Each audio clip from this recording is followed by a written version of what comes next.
We're back now with our panel who has firsthand knowledge of opioid addiction and loss, and joining us is Biff Hitchens, and you're a peer support specialist at the Metropolitan Human Services District. What do you do as a peer support? You're a recovered user. Right, a recovered user and mental health, which I find goes hand in hand with addiction because they both go together.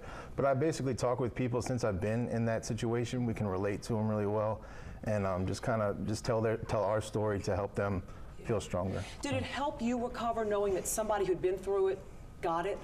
Unfortunately, I didn't have that, so my road was a lot harder because of that. So. Yeah, and let's talk about the court system. I know now, instead of being sentenced as a criminal, some people are going through treatment. Susan, your son didn't get that. Geronimo didn't get that. No, he didn't get that. And in fact, he was a convicted felon, and so he was on probation and parole for years. He actually died on on probation.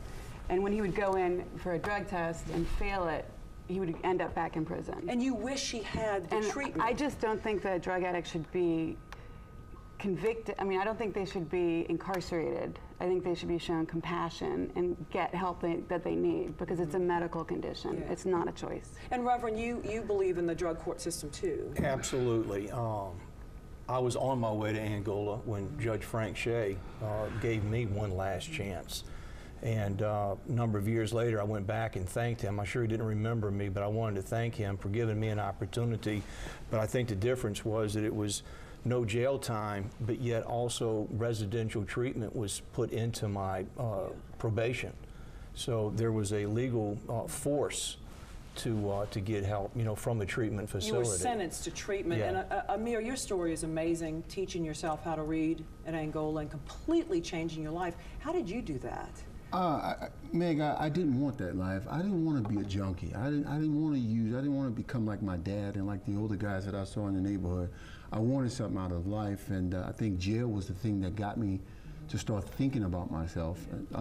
Start thinking about life. And but what's fascinating is, Meg, is that I know so many men that are currently in jail for 1 bag of heroin, 2 bags of heroin, and their lives are ruined because of their addiction. Biff, tell me about this new re-engagement program. This is now something new that Metropolitan's doing to help people coming out of jail. Right, because before people would just kind of be coming in just regular services, and sometimes that would get lost. When people coming out of jail are often homeless and need a lot more services faster because of the addiction component along with the mental health component. Why did you start using?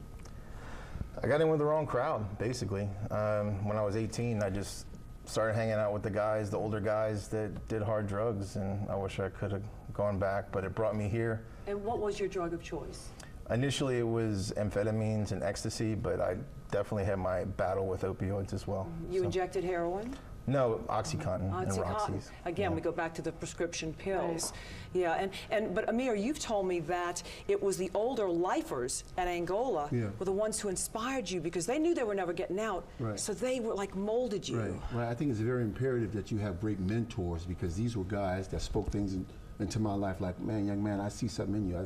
I think that you can be something in life. I never had nobody to tell me that, so these guys told me that, and my self-esteem just shot up. You've been very vocal about the fact that families that are broken apart, there's no father in it, make a difference, even though we know there's a genetic component.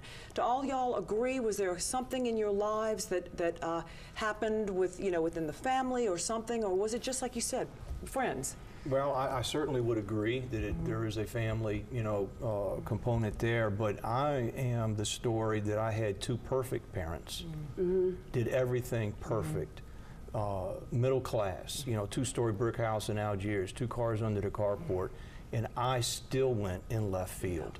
So I just want parents to know that they can do everything right, and that child can still take a left turn. It has nothing to do with how they were raised. Yeah, I wouldn't call myself a perfect parent, but Geronimo his dad was a doctor, his mom was a school teacher, he went to the best school in the city, and if I honestly believe, yes, there was a genetic component, but I believe that if he hadn't had those opioids as a freshman in high school, that it would have been, I wouldn't be here right now. Yeah, I totally wouldn't be here different. right now. And it's an epidemic, and the pharmaceutical industry plays an enormous role. And there have been national stories on that. Biff, final comment? Yeah, I just think it can really help hit any demographic. It's not just, a lot of people think, oh, it's just the guy on the street, it's the poor families.